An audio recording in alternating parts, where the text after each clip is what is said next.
ചെയ്യുന്നു. അതുപോലെ തന്നെ ഇന്നിവിടെ എത്തിച്ചേർന്നിട്ടുള്ള എല്ലാ സഹകാരികളെയും, സംഘങ്ങളുടെ ഭാരവാഹികളും ജീവനക്കാരും, നമ്മുടെ സഹകരണ വകുപ്പിൻ്റെ എല്ലാ ജീവനക്കാരും, ഇന്നീ കാണാൻ എത്തിയിട്ടുള്ള പൊതുജനങ്ങളെയും മാധ്യമ സുഹൃത്തുക്കളെയും എല്ലാവരെയും ഈ സഹകരണ എക്സ്പോയിലേക്ക് സ്വാഗതം ചെയ്തുകൊണ്ട് എൻ്റെ വാക്കുകൾ നിർത്തുന്നു. നന്ദി, നമസ്കാരം.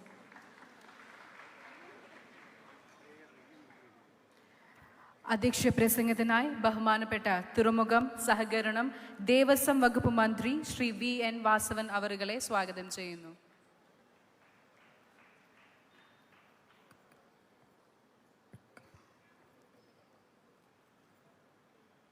സമാദരണീയനായ കേരളത്തിൻ്റെ മുഖ്യമന്ത്രി, പ്രമുഖ സഹകാരി കൂടിയായ ശ്രീ പിണറായി വിജയൻ അവറുകൾ, വേദിയിലെ ബഹുമാന്യരായ MLA മാർ, MP, സഹകരണ യൂണിയൻ ചെയർമാൻ, മിൽമ ചെയർമാൻ, മറ്റ് വിവിധ ബോർഡുകളുടെ ചെയർമാൻമാർ, കേരള ബാങ്കിൻ്റെ ചെയർമാൻ ഉൾപ്പെടെ വേദിയിലുള്ള ബഹുമാന്യരായ സഹകാരികളെ, സദസ്സിലെ ബഹുമാന്യരെ, ഉദ്യോഗസ്ഥ പ്രമുഖരെ, സഹോദരി സഹോദരന്മാരെ, മാധ്യമ സുഹൃത്തുക്കളെ, സഹകരണ എക്സ്പോയുടെ 3ാമത് എഡിഷനാണ് തിരുവനന്തപുരത്ത് ഇന്ന് സമാരംഭിക്കുന്നത്.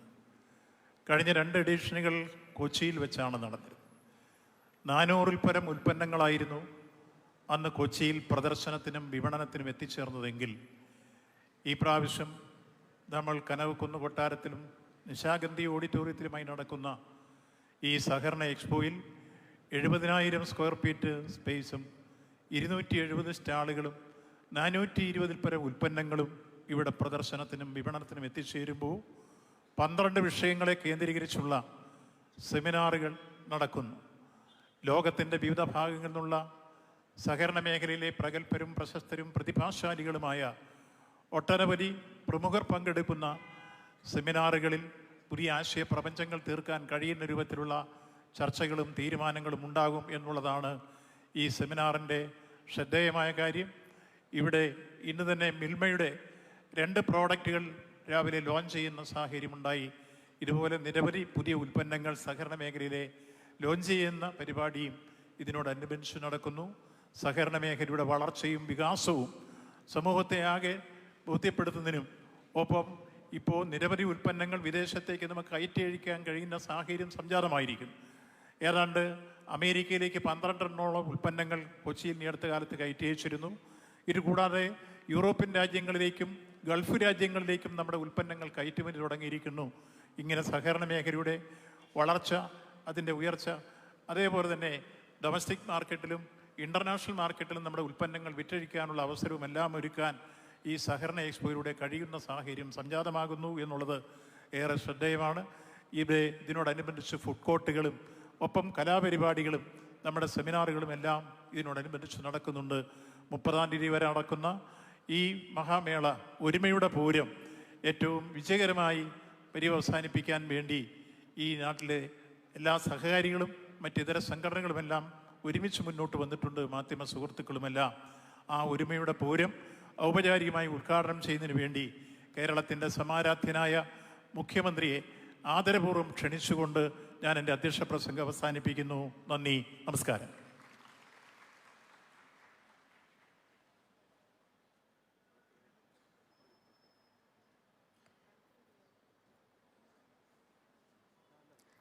സഹകരണ എക്സ്പോ 2025 ഉദ്ഘാടനം നിർവഹിക്കുന്നത് ഭദ്രദീപം തെളിയിച്ചുകൊണ്ട് കേരളത്തിൻ്റെ ബഹുമാന്യനായ മുഖ്യമന്ത്രി ശ്രീ പിണറായി വിജയൻ അവരുകളാണ്.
സഹോദരീ സഹോദരന്മാരെ,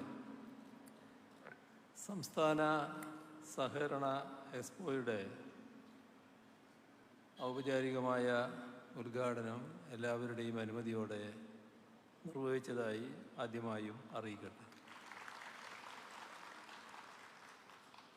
സഹകരണ മേഖലയിലെ ഉൽപ്പന്നങ്ങളെയും സേവനങ്ങളെയും പരിചയപ്പെടുത്തുക എന്ന ലക്ഷ്യത്തോടെയാണ് ഈ എക്സ്പോ സംഘടിപ്പിച്ചിരിക്കുന്നത്.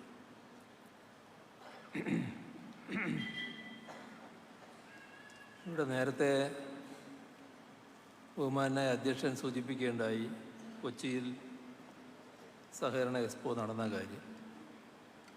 2022 ആദ്യ സഹകരണ എക്സ്പോ നടന്നത്. ഇപ്പോൾ ഇതിൻ്റെ 4ാം എഡിഷനാണ് ഉദ്ഘാടനം ചെയ്യപ്പെടുന്നത്. ചുരുങ്ങിയ കാലയളവ് കൊണ്ട് തന്നെ സഹകരണ സംഘങ്ങൾക്കും സഹകരണ വിപണിക്കും ഉണർവ് നൽകുന്ന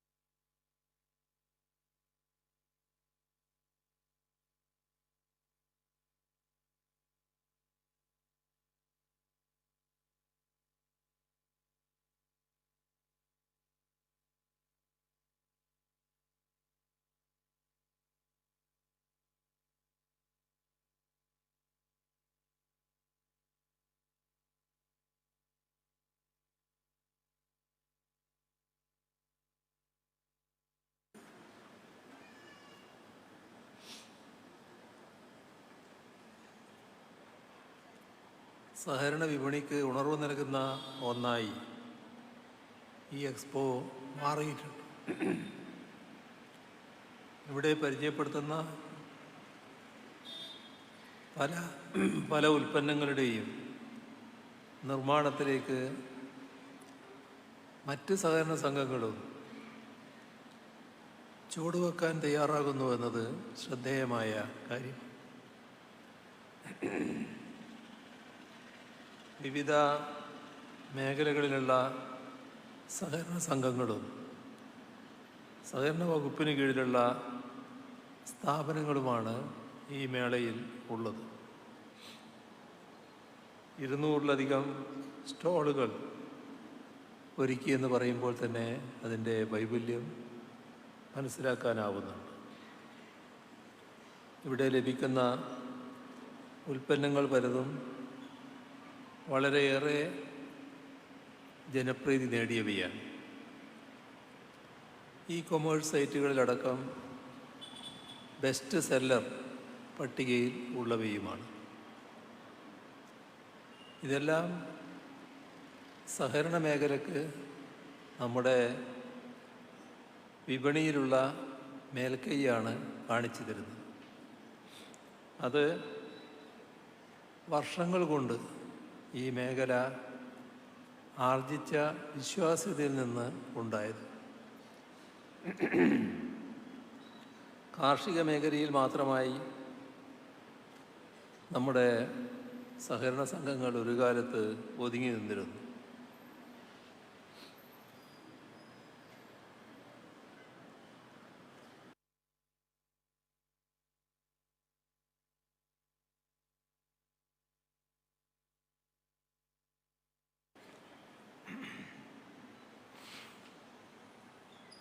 ഇന്ന് ഇല്ലാത്ത മേഖല ഏത് എന്ന് പരിശോധിച്ചാൽ മാത്രം മതി. എല്ലാ മേഖലയിലും വ്യാപിച്ചു കിടക്കുകയാണ്.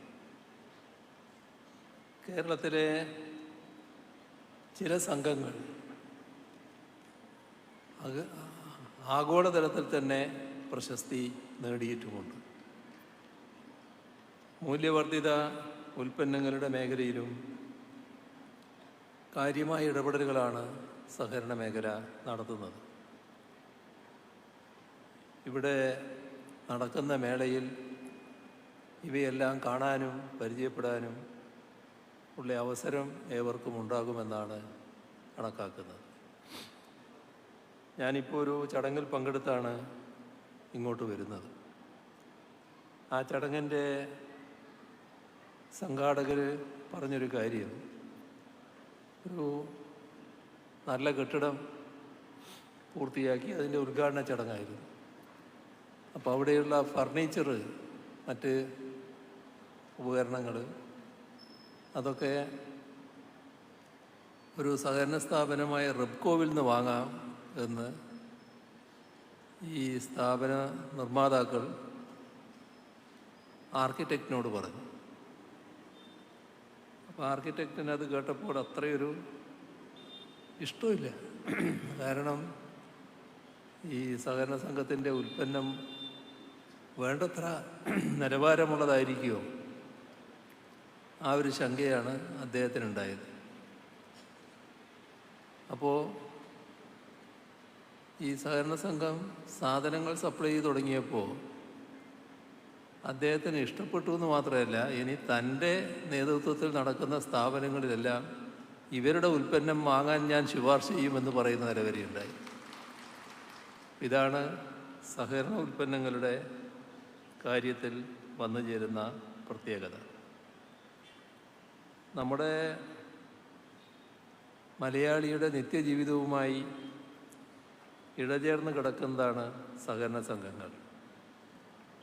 ഏതെങ്കിലും ഒരു സഹകരണ സ്ഥാപനവുമായി ബന്ധപ്പെടാത്ത ഒരാളും ഉണ്ടാവില്ല. നമ്മുടെ കൂലി അടിമത്വത്തിനും തൊഴിൽ ചൂഷണത്തിനുമെതിരായി പ്രവർത്തനങ്ങളുടെ തുടർച്ചയായാണ് സഹകരണ സംഘങ്ങൾ രൂപം കൊള്ളുന്നത്. പിന്നീട് പല മേഖലകളിലേക്കും വ്യാപിക്കുകയുണ്ടായി. ഇവിടെ പറഞ്ഞ രീതിയിൽ ആതുര സേവനത്തിലടക്കം, IT മേഖലയിലടക്കം എല്ലാം ഇന്ന് സഹകരണ മേഖലയുണ്ട്. ഇപ്പോൾ സഹകരണ നിയമത്തിൽ കാര്യമായ ഭേദഗതികൾ വന്ന ഒരു കാലമാണിത്. 57 ഭേദഗതികൾ നമ്മുടെ സഹകരണ മേഖലയിൽ നല്ല പരിഷ്കാരം അതിൻ്റെ ഭാഗമായി വരികയാണ്. സഹകാരികൾ നല്ല നിലയിലാണ് അത് സ്വീകരിച്ചിട്ടുള്ളത്. ഓരോ സഹകരണ സ്ഥാപനത്തിലും വിദഗ്ധരെ ഭരണസമിതിയിൽ ഉൾപ്പെടുത്താനുള്ള ഭേദഗതികളും കൊണ്ടുവന്നിട്ടുണ്ട്. കേരളത്തിലെ സഹകരണ സംഘങ്ങളുടെ ഉന്നമനത്തിനായി വിഭാവനം ചെയ്ത സഹകരണ പുനരുദ്ധാരണ നിധി, ഇതിൻ്റെ ഒരു പ്രത്യേകത, ഏതെങ്കിലും തരത്തിലുള്ള പ്രതിസന്ധി അതല്ലെങ്കിൽ മറ്റെന്തെങ്കിലും കാരണത്തിൽ പ്രവർത്തനരഹിതമാവുക, അങ്ങനെ വന്നാൽ ആ സംഘങ്ങളെ പുനരുദ്ധരിക്കാനാണ് ഈ നിധി മൂലം ഉദ്ദേശിക്കുന്നത്. സഹകരണ സംഘങ്ങൾ പ്രതിസന്ധിയിലായാൽ അടച്ചുപൂട്ടേണ്ടി വരുന്നില്ല എന്നർത്ഥം. അതിന് പകരം പ്രവർത്തിക്കുന്നതിനുള്ള അവസരമാണ് ഇതിലൂടെ ഒരുക്കുന്നത്. നമ്മുടെ നാട്ടിൽ വ്യക്തികളുടെയും സമൂഹത്തിൻ്റെയും സാമ്പത്തിക ഭദ്രതയെ ബാധിക്കുന്ന തരത്തിലുള്ള ഒരു വിഷയം. അതുകൊണ്ട് തന്നെ സഹകരണ സംഘങ്ങൾ പ്രതിസന്ധിയിലായി നശിച്ചു പോകരുത് എന്ന നിർബന്ധമാണ് സംസ്ഥാന സർക്കാർ പ്രകടിപ്പിച്ചിരിക്കുന്നത്. ഇപ്പോൾ സഹകരണ മേഖലയിൽ കഴിഞ്ഞ 4 വർഷം കൊണ്ട് വലിയ തോതിലുള്ള സഹായമാണ് പുതിയ സംരംഭങ്ങൾക്ക് നൽകിയിട്ടുള്ളത്. അതിലൂടെ 5 ലക്ഷത്തോളം തൊഴിലവസരങ്ങൾ സഹകരണ മേഖലയിൽ സൃഷ്ടിക്കാൻ കഴിഞ്ഞിട്ടുണ്ട്.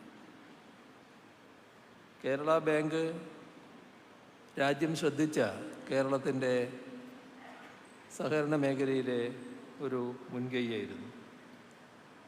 കഴിഞ്ഞ സാമ്പത്തിക വർഷം 250 കോടി രൂപയുടെ പ്രവർത്തന ലാഭമാണ് കേരള ബാങ്കിന് കൈവരിക്കാൻ കഴിഞ്ഞത്. നൂതന ബാങ്കിംഗ് സംവിധാനങ്ങളുള്ള ഒരു സ്ഥാപനമായി കേരള ബാങ്ക് മാറുകയാണ്. നമ്മുടെ സംസ്ഥാനത്ത് യുവജനങ്ങളെ പ്രത്യേകമായി പരിഗണിക്കുന്ന നിലയും സഹകരണ വകുപ്പ് സ്വീകരിച്ചിട്ടുണ്ട്. 32 യുവജന സഹകരണ സംഘങ്ങൾ രൂപീകരിച്ചിരിക്കുകയാണ്. യുവ സംരംഭകർക്കുള്ള പ്രത്യേക വായ്പാ പദ്ധതികളും നടപ്പാക്കി വരുന്നുണ്ട്. നമ്മുടെ സഹകരണ സംഘങ്ങളും അതിന് നേതൃത്വം നൽകുന്നവരും പ്രത്യേകമായി ശ്രദ്ധിക്കേണ്ട ഒരു കാര്യം, നമ്മുടെ നാടിൻ്റെ സാമ്പത്തിക വ്യവസ്ഥയുടെ നട്ടെല്ലായി പ്രവർത്തിക്കുന്ന ഒന്നാണ് നമ്മുടെ സഹകരണ സംഘങ്ങൾ. നേരത്തെ സംസ്ഥാന രൂപീകരണ ഘട്ടത്തിൽ 3000-ഓളം സഹകരണ സംഘങ്ങൾ മാത്രമാണ് സംസ്ഥാനത്തുണ്ടായിരുന്നത്. ഇന്നത് 23,000-ഓളമാണ്. നിക്ഷേപമാണെങ്കിൽ 2 ലക്ഷം കോടിയോളം രൂപയാണ്. അപ്പോൾ സഹകരണ മേഖലയിൽ എത്രമാത്രം വിശ്വാസമാണ് ജനങ്ങൾ അർപ്പിക്കുന്നത് എന്നാണ് ഇത് കാണിക്കുന്നത്. ആ വിശ്വാസം കാത്തുസൂക്ഷിക്കുന്ന പ്രവർത്തനങ്ങളാണ് എല്ലാവരുടെയും ഭാഗത്തു നിന്ന് ഉണ്ടാകേണ്ടത്. ഇവിടെ ഈ എക്സ്പോ സന്ദർശിക്കുന്ന ഓരോ സഹകരണ സംഘവും അവർ പ്രവർത്തിക്കുന്ന മേഖലയുടെ സവിശേഷതകൾക്കനുസരിച്ച് ഉൽപ്പാദന മേഖലയിലേക്ക് കടന്നു വരാൻ തയ്യാറാവണം. അങ്ങനെ വന്നാൽ തൊഴിലവസരവും പുതിയ ഇടപെടലുമാകും. നവകേരള സൃഷ്ടിയിൽ സജീവ പങ്കുവഹിക്കാൻ ഈ രീതിയിൽ സഹകരണ മേഖലയ്ക്ക് കഴിയും എന്ന് പ്രതീക്ഷിച്ചുകൊണ്ട് ഇതിൻ്റെ ഔപചാരികമായ ഉദ്ഘാടനം നിർവഹിച്ചതായി ഒരിക്കൽ കൂടി അറിയിച്ചുകൊണ്ട് അവസാനിപ്പിക്കുന്നു. നിങ്ങൾക്കെൻ്റെ സ്നേഹാഭിവാദനം.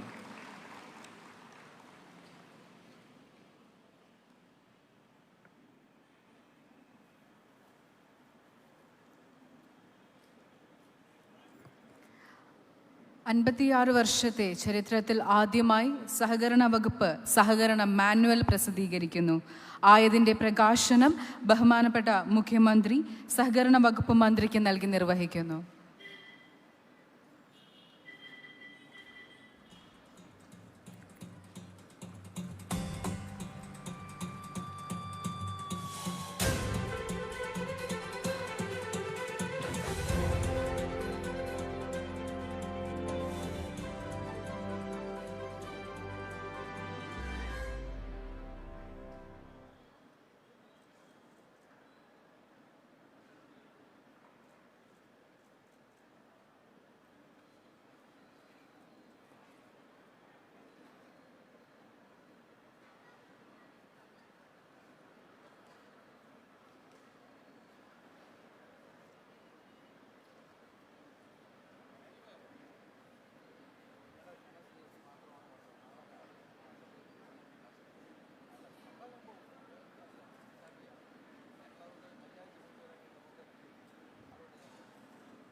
ആശംസാ പ്രസംഗത്തിനായി ബഹുമാനപ്പെട്ട MLA അഡ്വക്കേറ്റ് VK പ്രശാന്ത് അവരുകളെ സ്വാഗതം ചെയ്യുന്നു.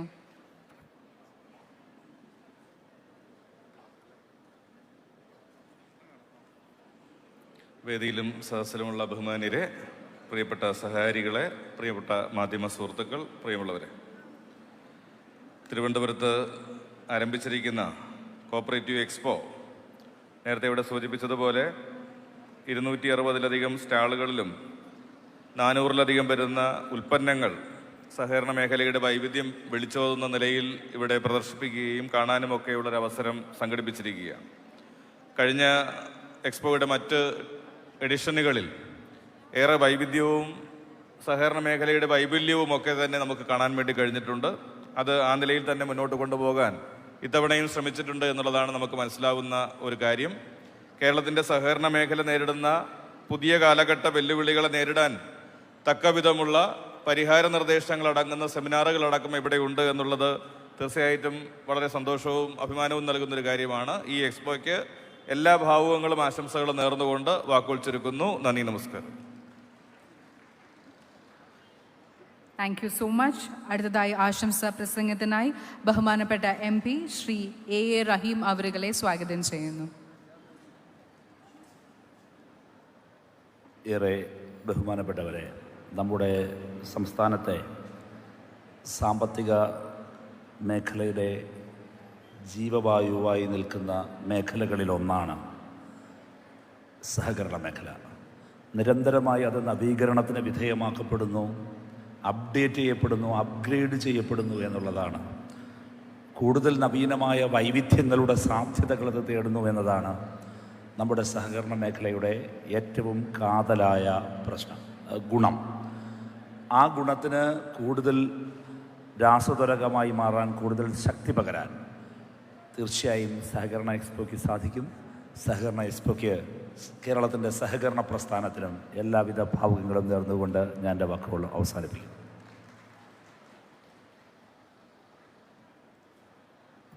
Thank you so much sir. അടുത്തതായി ആശംസാ പ്രസംഗത്തിനായി ബഹുമാനപ്പെട്ട MLAയും PASC അസോസിയേഷൻ പ്രസിഡന്റും കൂടിയായ ശ്രീ വി ജോയ് അവരുകളെ ബഹുമാനപൂർവ്വം സ്വാഗതം ചെയ്യുന്നു. വേദിയിലും സദസ്സിലും ഉപവിഷ്ടരായിട്ടുള്ള ബഹുമാന്യരെ, സഹകാരി സുഹൃത്തുക്കളെ, ജീവനക്കാരെ, മറ്റു പ്രിയമുള്ളവരെ, ദീർഘമായൊരു പ്രസംഗത്തിന് ഒട്ടും പ്രസക്തിയില്ല എന്നെനിക്കറിയാം. സഹകരണ മേഖല ഇന്നൊരു അതിജീവനത്തിൻ്റെ പാതയിലാണ്. ഡയറക്ടർ ബോർഡും മാനേജ്മെൻറ്റും ജീവനക്കാരും ഒരുമിച്ച് നിന്നുള്ള ഒരു വലിയ ശ്രദ്ധയോടുകൂടിയിട്ടുള്ള പ്രവർത്തനമാണ് ഇന്ന് ഈ മേഖലയ്ക്ക് അനിവാര്യമായിട്ടുള്ളത്. നമ്മുടെ 3rd എഡിഷൻ എക്സ്പോ ഇന്ന് ഇന്ത്യക്കാകെ അഭിമാനകരമായ നിലയിലേക്ക് മാറിയിട്ടുണ്ട്. ഞാൻ ഇടയ്ക്ക് സഹകരണ രംഗത്തെ ചില പ്രശ്നങ്ങളുമായി ബന്ധപ്പെട്ട് ഇന്ത്യയിലെ മറ്റു ചില സംസ്ഥാനങ്ങളിൽ പോകാനിടയായി. അന്ന് കേരളത്തിലെ സഹകരണ പ്രസ്ഥാനത്തെ സംബന്ധിച്ച്, നാം നടത്തുന്ന വൈവിധ്യമാർന്ന പ്രവർത്തനങ്ങളെ സംബന്ധിച്ച്, ഇതുപോലുള്ള എക്സ്പോയെ സംബന്ധിച്ച്, നമ്മുടെ വിവിധ തരത്തിലുള്ള നിർമ്മാണങ്ങളുമായി ബന്ധപ്പെട്ട് ഒക്കെ നമ്മുടെ സ്ലൈഡ് ആ സംസ്ഥാനത്തെ സഹകരണ വകുപ്പ് മന്ത്രി അടക്കമുള്ള ഉദ്യോഗസ്ഥരുടെ മുമ്പിൽ പ്രസൻറ്റ് ചെയ്യുകയുണ്ടായി. വല്ലാതെ ഒരു അത്ഭുതം കൂറിയാണ് അവരിതെല്ലാം കണ്ടുകൊണ്ടിരുന്നത്. കാരണം അത്യാവശ്യം കാർഷിക ആവശ്യങ്ങൾക്ക് പണം പലിശയ്ക്ക് കൊടുക്കുക, തിരിച്ച് വാങ്ങുക എന്നുള്ളത് മാത്രമാണ് അവിടങ്ങളിലെല്ലാം ഉള്ളത്. അപ്പോൾ അതിൽ നിന്ന് വ്യത്യസ്തമായി ഒരു മനുഷ്യൻ ജനിക്കുന്നത് മുതൽ മരിക്കുന്നത് വരെയുള്ള അവൻ്റെ എല്ലാ ആവശ്യങ്ങളും നിറവേറ്റാൻ പറ്റുന്ന തരത്തിൽ ഏറ്റവും ശക്തമായിട്ടുള്ള പ്രസ്ഥാനമാണ് സഹകരണ പ്രസ്ഥാനം. ഇപ്പോൾ വന്ന ഭേദഗതികളോടുകൂടി അതിനെ കൂടുതൽ ആഴത്തിലേക്ക് കൊണ്ടുവരാൻ വേണ്ടിയിട്ട് നമുക്ക് സാധിച്ചിട്ടുണ്ട്. എല്ലാവരും ഇതിൻ്റെ ഭാഗമായിട്ട് ഒരുമിച്ച് നിന്നുള്ള പ്രവർത്തനത്തിൻ്റെ ഭാഗമായി നമുക്ക് ഒരല്പം കൈവിട്ടു പോയ നമ്മുടെ ഇന്നത്തെ സാഹചര്യം അത് അതിജീവിക്കാൻ നമുക്ക് കഴിയണം. ഈ എക്സ്പോയ്ക്ക് എല്ലാവിധ ഭാവുകങ്ങളും ആശംസകളും നേരുന്നു. നിർത്തുന്നു. അഭിനന്ദനങ്ങൾ. Thank you so much sir. അടുത്തതായി ആശംസാ പ്രസംഗത്തിനായി ബഹുമാനപ്പെട്ട IA ആൻഡ് IS സഹകരണ ഓഡിറ്റ് ഡയറക്ടർ ശ്രീമതി ഷെറിൻ MS-നെ സ്വാഗതം ചെയ്യുന്നു.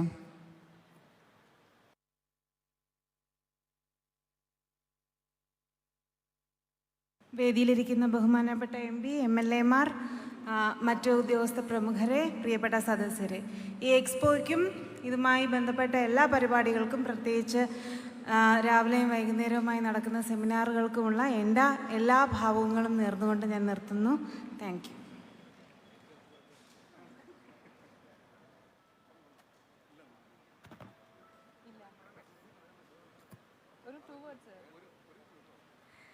അടുത്തതായി ആശംസാ പ്രസംഗത്തിനായി ബഹുമാനപ്പെട്ട Shri SU Rajeev, chairman cooperative service examination board അവരെ ബഹുമാനപൂർവ്വം സ്വാഗതം ചെയ്യുന്നു. വേദിയിലും സദസ്സിലുമുള്ള പ്രിയങ്കര സുഹൃത്തുക്കളെ, സഹകാരികളെ, സഹകരണ എക്സ്പോ 2025 വളരെ ഭംഗിയായി നടന്നു വരികയാണ് കനകക്കുന്നിൽ. ഈ എക്സ്പോയുടെ വിജയം കേരളത്തിലെ സമസ്ത മേഖലകളിലും സഹകരണ പ്രസ്ഥാനത്തിൻ്റെ സാന്നിധ്യം തെളിയിക്കാൻ ഉതകട്ടെ എന്ന് മാത്രം ആശംസിച്ചുകൊണ്ട് ഞാൻ എൻ്റെ വാക്കുകൾ അവസാനിപ്പിക്കുന്നു. നന്ദി, നമസ്കാരം. Thank you so much sir. അടുത്തതായി കൃതജ്ഞതാ പ്രസംഗത്തിനായി സഹകരണ സംഘം രജിസ്ട്രാർ ബഹുമാനപ്പെട്ട doctor D Sajith Babu IAS സ്വാഗതം ചെയ്യുന്നു. ബഹുമാന്യരെ, ഇന്നത്തെ ഈ ഉദ്ഘാടന സമ്മേളനം വൻ വിജയമാക്കി തീർത്ത മുഴുവൻ പേർക്കും ഒറ്റ വാക്കിൽ നന്ദി പറയുന്നു. നന്ദി.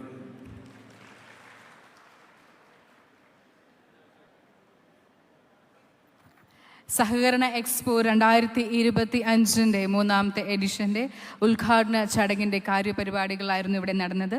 ഇന്ന് എത്തിച്ചേർന്ന എല്ലാ പ്രിയപ്പെട്ടവർക്കും നന്ദി അറിയിക്കുന്നു.